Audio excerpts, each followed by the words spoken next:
Today I'm going to talk to you about something we all need to do, but nobody wants to admit it. And that's practice. When I was younger, it seemed like I had all the time in the world to practice drumming, but it was hard to know if I was actually practicing effectively. I love to perform, but time spent in the practice room felt arduous and unproductive. During my college years, I would practice in upwards of 6 hours a day, thinking the only way to get better was to practice longer. But I wasn't improving as quickly as one would expect. Although I began as a self-taught drummer, eventually I was fortunate enough to take many great music lessons. But during those lessons, I would mostly learn what to practice, but not how to practice. And that got me wondering, is there a better way to practice? It turns out there is. And I'm going to share with you what I've learned by comparing how I used to practice and what I do today. Now remember, if you have the time to practice all day long and you don't feel like it's taking anything away from your life, then by all means keep doing it. But if you feel like you can never practice enough and you're not seeing the growth you're hoping for, then this video is for you. Tell me if this sounds familiar. You sit down at your drums with big ideas of what you want to cover during your practice session, but instead of getting into the material you set out to cover, you decide to start jamming and improvising. You think you're sounding really good, and before you know it, 20 to 30 minutes have gone by and you haven't worked on your practice material yet. Then you grab your phone and you get on YouTube, or you pull up a song you like to play along to and you start jamming to that, wasting another 20 to 30 minutes. Before you know it, you're getting tired and the thought of working on something challenging sounds exhausting. You play the material you initially set out to practice for 10 minutes or so with no focus and become frustrated, so you pack up your sticks and call it a day. I can't tell you how many times I've done something exactly like that, and obviously it's incredibly ineffective. The fear was that I didn't want to sound bad, so I would play things I already knew sounded good, reinforcing my strengths but avoiding my weaknesses. Now I know that if you sound good during your entire practice session, you're probably not actually practicing.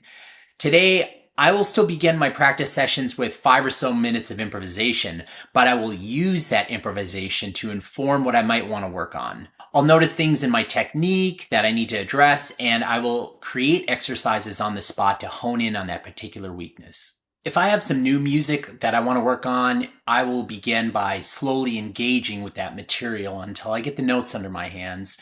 As soon as I have the material memorized, I will increase the tempo to just beyond my capabilities with the aim to perform a maximum number of reps, making sure to pause every couple of minutes to increase retention of the practice material. Pausing every couple of minutes is important because your brain will actually replay the previous activity in your head. These are essentially free reps which allow for a deepening of the learning that's taking place. It's important to note that when I increase the tempo, I am not concerned about making errors. In fact, errors are a good thing, at least in the beginning. I simply keep focused on what my hands and feet are doing, and I'm trying to self-correct as I go. So in college, during my marathon practice sessions, I used to actually get so tired that I would lay down and actually fall asleep next to the drums. And although I no longer believe in practicing for 6 hours straight, it turns out that resting after an intense practice session is a good thing. The importance of sleep cannot be overemphasized. Similar to weightlifting, true growth doesn't happen during the activity itself. It happens during rest and recovery. Rather than doing marathon practice sessions, today I instead choose to keep my practice sessions between 60 to 90 minutes. This allows for an adequate amount of unfocused practice to take place at the beginning and end of the session while remaining in a mostly flow state for a majority of the time. Getting adequate sleep is more of a priority now than when I was younger, and I've noticed it makes a big difference in my performance. There are infinite amounts of things to practice and improve, but remember, don't force it. 1 or 2 90-minute sessions per day is more than enough time in the practice room.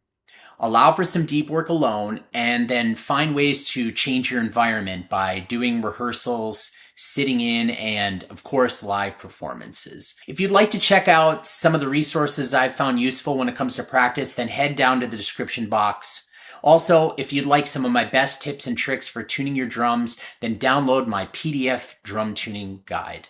It's completely free, and I think you will find it incredibly useful. If you're enjoying this content, subscribe to stay up to date with my latest videos, and I'll see you in the next one.